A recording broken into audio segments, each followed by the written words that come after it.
بسم الله الرحمن الرحيم سبح لله ما في السماوات وما في الأرض وهو العزيز الحكيم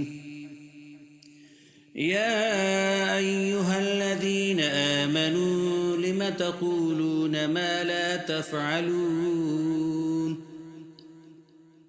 كبر مقتا عند الله أن تقولوا ما لا تفعلون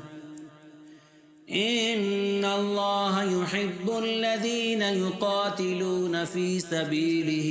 صفا كأنهم بنيان مرصوص وإذ قال موسى لقومه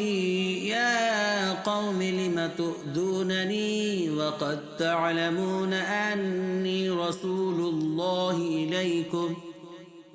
فلما زاغوا وزاغ الله قلوبهم والله لا يهدي القوم الفاسقين وإذ قال عيسى ابن مريم يا بني إسرائيل إني رسول الله إليكم مصدقا لما بين يدي من التوراة ومبشرا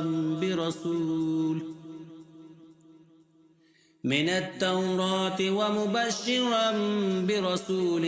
يأتي من بعد اسمه أحمد فلما جاءهم بالبينات قالوا هذا سحر مبين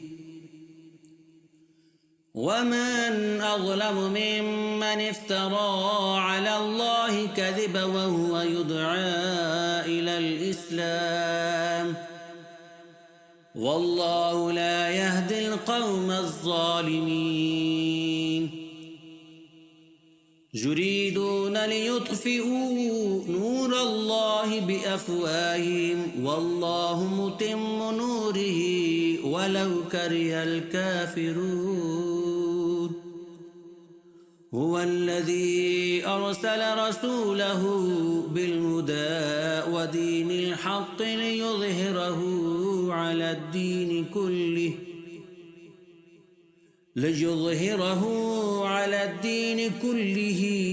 ولو كره المشركون يا أيها الذين آمنوا هل أدلكم على تجارة تنجيكم من عذاب أليم تؤمنون بالله ورسوله وتجاهدون في سبيل الله بأموالكم وأنفسكم ذلكم خير لكم إن كنتم تعلمون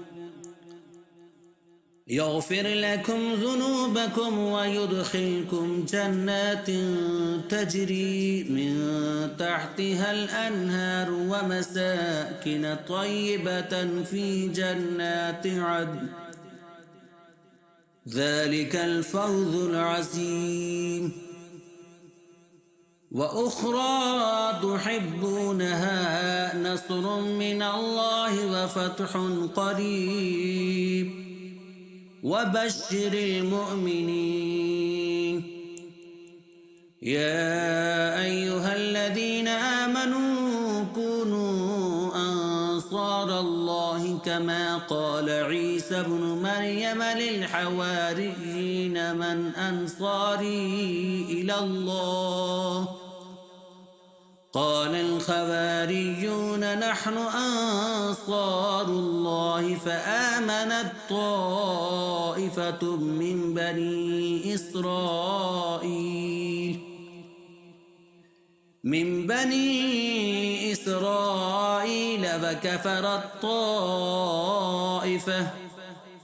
فأيدنا الذين آمنوا على عدوهم فأصبحوا ظاهرين